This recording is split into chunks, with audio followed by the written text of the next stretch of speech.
നമസ്കാരം. ബ്രിട്ടനെ നടുക്കി ഇംഗ്ലണ്ടിലെ മാഞ്ചസ്റ്ററിൽ ഭീകരാക്രമണം. തീവ്രവാദി അടക്കം 2 പേർ കൊല്ലപ്പെട്ടു.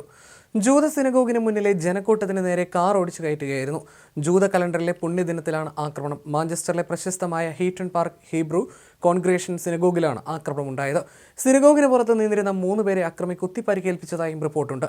പ്രതിയെ പോലീസ് വെടിവെച്ചു കൊന്നു. അക്രമിയെ തിരിച്ചറിഞ്ഞിട്ടില്ല. 3 പേരുടെ നില ഗുരുതരമായി തുടരുന്നതായി പോലീസ് അറിയിച്ചു. മിഡിൽടൺ റോഡിലെ ഹീബ്രു കോൺഗ്രിഗേഷൻ സിനഗോഗിലാണ് ആക്രമണം ഉണ്ടായത്. രാവിലെ 9:30യോടെയായിരുന്നു സംഭവം. അക്രമി അതിവേഗത്തിൽ ജനക്കൂട്ടത്തിലേക്ക് കാർ ഓടിച്ചെത്തുകയും തുടർന്ന് കാറിൽ നിന്നിറങ്ങി ആളുകളെ കുത്തുകയുമായിരുന്നുവെന്ന് പോലീസ് അറിയിച്ചു.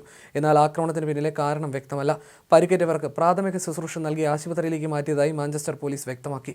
സംഭവത്തെക്കുറിച്ച് കൂടുതൽ അന്വേഷണം നടക്കുകയാണെന്നും വിഷയം ഗൗരവകരമായാണ് കാണുന്നതെന്നും പോലീസ് പറഞ്ഞു. ആക്രമണത്തെ തുടർന്ന് പ്രധാനമന്ത്രി കെയർ സ്റ്റാർമർ ഡെൻമാർക്കിലേക്കുള്ള യാത്ര മാറ്റിവെച്ചു. ബ്രിട്ടീഷ് സമയം 9:30 സംഭവം. അക്രമി ശരീരത്തിൽ ബോംബ് കെട്ടിവെച്ചിരുന്നതായി പോലീസ് പറഞ്ഞു. ആക്രമണത്തെ അപലപിച്ച പ്രധാനമന്ത്രി കെയർ സ്റ്റാർമർ താൻ ഞെട്ടിപ്പോയെന്നും UK-യിലുടനീളമുള്ള സിനഗോഗുകളിൽ കൂടുതൽ ഉദ്യോഗസ്ഥരെ വിന്യസിക്കുമെന്നും പറഞ്ഞു. ജൂത കലണ്ടറിലെ ഏറ്റവും പുണ്യദിനമായ യോം കിപ്പൂരിലാണ് ഇത് സംഭവിച്ചത് എന്നത് അതിനെ കൂടുതൽ ഭയാനകമാക്കുന്നുവെന്ന് അദ്ദേഹം കൂട്ടിച്ചേർത്തു. രാജ്യത്തെ ജൂത സമൂഹത്തെ സംരക്ഷിക്കുന്നതിനായി എല്ലാവിധ കാര്യങ്ങളും ചെയ്യുമെന്നും അദ്ദേഹം പ്രതികരിച്ചു.